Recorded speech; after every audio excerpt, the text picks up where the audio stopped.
শীত অনেক এলাকাতে বেশ জোরে সোরে শুরু হয়েছে, অনেক এলাকায় মাত্র শুরু হলো, খুব জোরে সোরে এখনো শুরু হয় নাই। শীতের এই মৌসুমটির নাম কোরআনে কারিমে আল্লাহ রাব্বুল আলামিন সূরা কুরাইশের মধ্যে উল্লেখ করেছেন, ইলাফিহিম রিহলাতাশ শিতাই ওয়াস সাইফ। একেবারে শীতা, এই আরবি শীত থেকে, কোরআনের এই শব্দ শীত থেকেই, শীতা থেকেই বাংলায় শীত শব্দটি এসেছে। তো শীতের এই মৌসুমকে কেন্দ্র করে প্রিয় নবী সাল্লাল্লাহু আলাইহি সাল্লামের অনেকগুলো হাদিস আমরা জানি, যে হাদিস থেকে আমাদের নিত্য নতুন অনেক বিষয় জানার আছে, বোঝার আছে।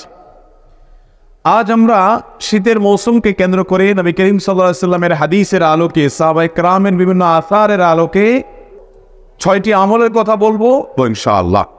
মুহতারাম হাজিরিন, ঈমানদার দুনিয়ার প্রত্যেকটা বিষয় থেকে সে শিক্ষা গ্রহণ করবে।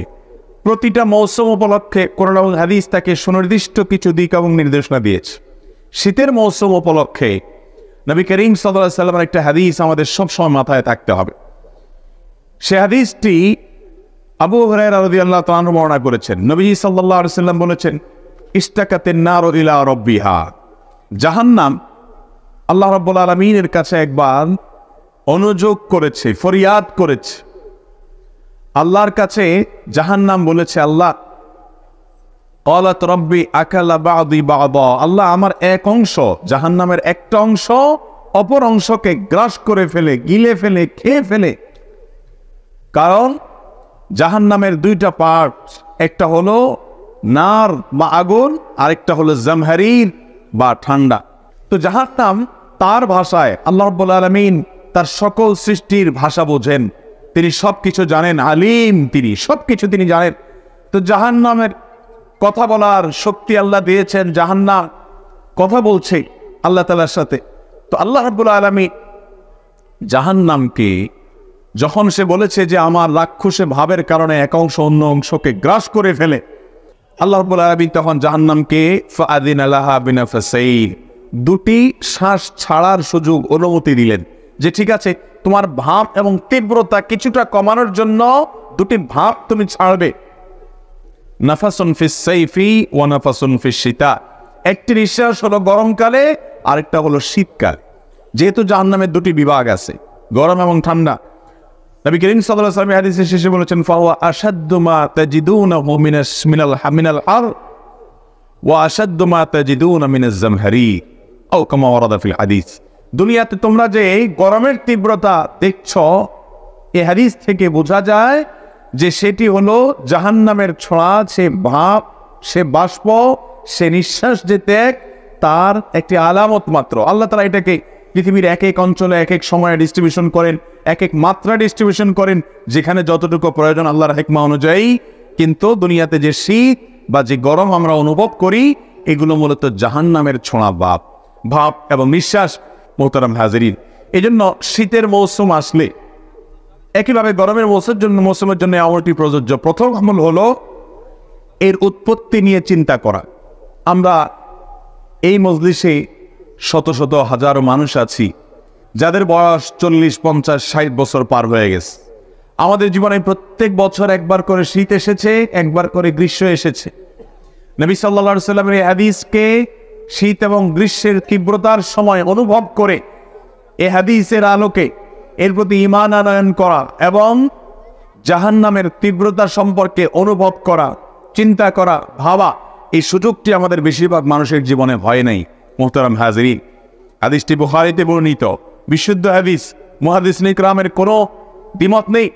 এরকম একটা হাদিসকে মাথায় রেখে শীতের মৌসুমের প্রথম আমাদের করণীয় হওয়া উচিত যে আমরা চিন্তা ভাবনা করব, গবেষণা করব এবং আল্লাহ রাব্বুল আলামিনের এই মহাসৃষ্টি, এটি কোত্থেকে আসলো, কিভাবে আসলো, হাদিসের এই তথ্য অনুযায়ী সেই জাহান্নামের কথা আমরা স্মরণ করব এবং জাহান্নাম থেকে পানা চাইব।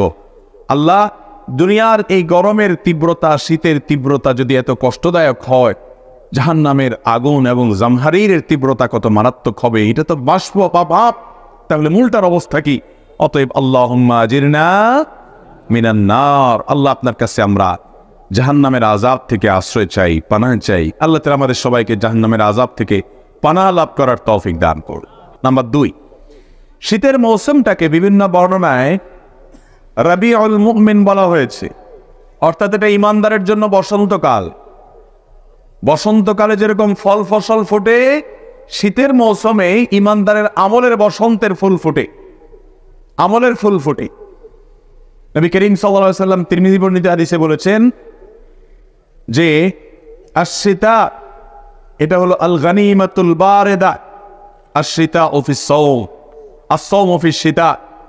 গনিমতে বারিদা বা শীতল সুবর্ণ সুযোগ। শীতল সুবর্ণ সুযোগ মানে যে সুযোগটা যে কেউ নিতে পারে। এত সুন্দর এবং এত ভালো একটা সুবর্ণ সুযোগ হলো আপনার আশ-শিতা ও আস-সাওম ফিস শিতা, অর্থাৎ আপনার শীতের মৌসুমে রোজা রাখা। এই শীতের মৌসুমে রোজা রাখা এটাকে সুবর্ণ সুযোগ বলা হয়েছে। কেন? কারণ এই মৌসুমে দিন থাকে ছোট এবং রাত থাকে বড়। মোহতারাম হাজরিন, এই জন্য শীতের মৌসুম উপলক্ষে অন্যতম একটা আমল হলো দিনের বেলায় নফল রোজা রাখা। শুধু শীতের মৌসুম, এ উপলক্ষে রোজা রাখার কথা হাদিসে বলা হয়েছে, উৎসাহ দেওয়া হয়েছে। সাহাবায়ে কেরাম রাখতেন খুব আগ্রহ সহকারে, এবং নবী করিম সাল্লাল্লাহু আলাইহি ওয়াসাল্লাম এটাকে আল গানিমাতুল বারিদা বলা হয়ে বলেছেন। মোহতারাম হাজরিন, তাহলে শীতের মৌসুম উপলক্ষে অন্তত 1-2টা নফল রোজা হইলেও রাখার চেষ্টা করবো তো ইনশাআল্লাহ। আজকে জানলাম এইবারের মৌসুমেই আমি আমল করার চেষ্টা করব, কারণ আগামী মৌসুম পর্যন্ত আমি হায়াত পাবো কিনা, সুযোগ পাবো কিনা সেটা জানি না। অতএব এবার ইনশাআল্লাহ আমল করব তো। আল্লাহ তাআলা আমাদেরকে আমলের তৌফিক দান করুন। 3 নম্বর আমল হলো শীতের মৌসুম উপলক্ষে তাহাজ্জুদের বিশেষ চেষ্টা করা। তাহাজ্জুদ তো পরের কথা, ফজরের নামাজই হারায় গেছে। এখন মুসলমান ফজর নামাজ পড়তেই কষ্ট হয়ে যায়। অনেক দিনদার মানুষ আছে 4 ওয়াক্ত সালাত পড়ে, কিন্তু ফজরটা পড়তে তার কি হয়? কষ্ট হয়। মোহতারাম হাজরিন, শীতের মৌসুম আসলে একজন ইমানদার শুধুমাত্র তার সামান্য সদিচ্ছা থাকলে তিনি তাহাজ্জুদ পড়তে পারেন। ফজর তো বটেই, তাহাজ্জুদও পড়তে পারেন। একটি হাদিস মুআজ্জামে তবরানীতে বর্ণিত হয়েছে। নবী করিম সাল্লাল্লাহু আলাইহি ওয়াসাল্লাম বলেছেন, কিছু মানুষের কাজ দেখলে, আমল দেখলে আল্লাহ রাব্বুল আলামিন হেসে দেন। আল্লাহর হাসাটা তার শানের সাথে যেভাবে হবে সেভাবে আমরা এর কাইফিয়ত জানি না, কিন্তু হাদিসে আসছে যে আল্লাহ রাব্বুল আলামিন হেসে দেন বান্দার কিছু আমল দেখলে। এর ভিতরে এক শ্রেণীর মানুষ আছে যারা বহু কষ্ট উপেক্ষা করে, ধরেন শীতের সময় শীতের তীব্রতা, কনকনে শীত এবং ঠান্ডাও, এটা উপেক্ষা করে, এটা সহ্য করে তারা উঠে যান এবং দাঁড়িয়ে সালাত আদায় করেন। তাদের দাঁড়িয়ে এই সালাত আদায় করা, এটা দেখে আল্লাহ রাব্বুল আলামিন হেসে দেন এবং ফেরেশতাদেরকে তিনি জিজ্ঞাসা করেন, মা হামালা আবদি আলা মা সানা, আমার বান্দা যা করলো এটা কেন করলো? এই শীতে, এই কষ্টে সবাই লেপে কম্বলের নিচে শুয়ে আছে, আর এই কনকনে শীতের মধ্যে সব ফেলে দিয়ে যুবথুবু হয়ে সে কেন দাঁড়িয়ে সালাত আদায় করছে? তখন ফেরেশতারা আল্লাহ রাব্বুল আলামিনকে জবাব দিলেন। আল্লাহ রাব্বুল আলামিন জানেন সবকিছু, তার থেকে শুনতে চেয়েছে। তারা জবাব দেয় যে আল্লাহ, রাজা মা ইনদাক ওয়া শাফাকাতা মা ইনদাক মিন মা ইনদাক, আল্লাহ আপনার কাছে যে নেয়ামত আছে, পুরস্কার আছে, এটার প্রত্যাশায় তারা দাঁড়িয়ে সালাত আদায় করছে। আর আপনার কাছে যে আযাব আছে, সে আযাব থেকে পানা আছে, তারা এই কাজটি করছে। তখন আল্লাহ রাব্বুল আলামিন বলেন ফেরেশতাদেরকে, তোমরা সাক্ষী থাকো, যদি আমার রহমতের আশায়, জান্নাতের আশায় বান্দা এই ভোর রাতে কনকনে শীতের মধ্যে দাঁড়িয়ে সালাতে সে উপস্থিত হয়ে যায়, আর আমার কাছে যে জাহান্নামের আযাব এর আয়োজন রয়েছে সেখান থেকে পানা চাওয়ার জন্য যদি সে উঠে থাকে, তাহলে আমি তাকে আমার কাছে থাকা জান্নাত এবং আমার কাছে থাকা জাহান্নাম থেকে মুক্তি, এই উভয়টার গ্যারান্টি এবং ওয়াদা করে দিলাম। মোহতারাম হাজরিন, সেজন্য শীতের মৌসুমে তাহাজ্জুদ পড়ার চেষ্টা করা উচিত। রাত অনেক বড়, এশার সালাত এখন 7টায় হয়ে যায় বা 7টায় শুরু হয়ে যায়, কিছুদিন পর হয়তো আরো অনেক আগে আজান হয়ে যাবে, আবার ফজর অনেক দেরিতে হবে। আপনি এশার পরপর যদি শুয়ে যান, আপনি ঘুমোতে ঘুমোতে ক্লান্ত হয়ে যাবেন, অটোমেটিক রাতে ঘুম ভেঙে যাবে, এবং যখন ঘুম ভেঙে যাবে উঠে ভোর রাতে 2 রাকাত সালাত অন্তত পড়বেন। মোহতারাম হাজরিন, তাহাজ্জুদ যদি পড়তে না পারেন, অন্তত ফজর যাতে কোন অবস্থাতেই মিস না হয়, চেষ্টা করবো না ইনশাআল্লাহ। 4 নম্বর আমল হলো শীতের মৌসুমে কষ্ট উপেক্ষা করে অজু করা। শীতের সময় অজু করতে খুব বেশি আরাম লাগে না, সাধারণত কষ্ট লাগে, ঠিক না ঠিক?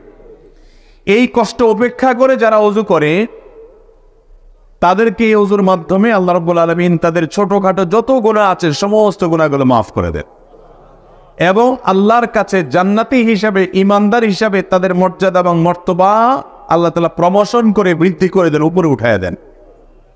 নবীজি সাল্লাল্লাহু আলাইহি ওয়াসাল্লাম বলেছেন, আলা আদুল্লুকুম আলা মা ইয়ামহুল্লাহু বিহিল খাতায়া ওয়া ইয়ারফাউ বিহিদ দারাজাত। তোমাদেরকে আমি এমন কি আমলের কথা বলে দিব না যে আমলগুলো গুনাহসমূহ মাফ করে দেয় আর আল্লাহর কাছে মর্যাদা বৃদ্ধি করে দেয়। সাহাবায়ে কেরাম আমলের পাগল ছিলেন, আল্লাহর কাছে মর্যাদা বৃদ্ধি হোক সেটা চাইতেন। তারা বললেন, অবশ্যই বলুন ইয়া রাসূলুল্লাহ। তখন নবীজি সাল্লাল্লাহু আলাইহি ওয়াসাল্লাম যে কয়েকটি আমলের কথা বললেন এর ভিতরে একটা আমল হলো ইসবাগুল ওযুই আলাল মাকারে। কষ্ট হয় এরপরও ওযু করতে কার্পণ্য করে না। অনেক অলস আছে যে অলস এই শীতের মৌসুমে নামাজ পড়ে না শুধুমাত্র এই জন্য যে ওযু করতে কষ্ট হবে। আসলে নাই মোহতারাম হাজিরিন, শীতের মৌসুমে সামান্য একটু শীতের কষ্ট হবে, ঠান্ডা হবে, ঠান্ডা লাগবে অজু করতে গেলে। এই কষ্ট উপেক্ষা যদি আপনি করতে না পারেন, এই কষ্টটা যদি সহ্য করতে না পারেন, তাহলে কিভাবে আপনি আশা করেন আল্লাহর কাছে অন্তঃসীমকালের জান্নাতের? অতএব শীতের মৌসুমে যত কষ্ট হবে সমস্ত কষ্ট উপেক্ষা করে হলেও অজু করার মতো সৎ সাহস থাকতে হবে। অতএব শীতের মৌসুমে কষ্ট উপেক্ষা করে অজু করবো তো ইনশাআল্লাহ। অনেকে অজু করে ঠিকই, নামাজও পড়ে ঠিক। শীতের গুরুত্বপূর্ণ একটা বিষয় হলো ত্বকের যত্ন যেরকম নিতে হয়, অজুর যত্ন বিশেষভাবে নিতে। এটা হলো শীতের গুরুত্বপূর্ণ একটি আমল। 4 নম্বর আমল, যে অলসতা করা যাবে না অজু করতে। নাম্বার 5, শীত বস্ত্র বিতরণ করা। এদেশে এখনো শত শত হাজারো মানুষ শীতের সময় কনকনে শীতে কাঁপতে থাকে। শীত নিবারণ করার মতো প্রয়োজনীয় শীতের কাপড়, গরম কাপড় তাদের কাছে থাকে না। পঞ্চগড় জেলা এবং আরো কোনো কোনো এলাকাতে 13 ডিগ্রি 12 ডিগ্রি পর্যন্ত নেমে যায় শীতের সময় এবং মানুষ মারা যায়। ঢাকা সহ বিভিন্ন শহরে এখনো অনেক মানুষ দেখা যায় রাস্তার ধারে শুয়ে আছে কনকনে শীতের মধ্যে, কোন রকম একটা পাতলা কাপড় শরীরের উপরে, পিনপিনে বাতাস চলছে। ভাইরা আমার, সেই রকম পরিস্থিতিতে আর কদিন শুরু হবে বিশ্বকাপ ফুটবলে। বাংলাদেশের ঘরে ঘরে আপনাদের মধ্যে থাকা অনেক মানুষও হয়তোবা অনেক টাকা খরচ করে একটা পতাকা টাঙাবেন।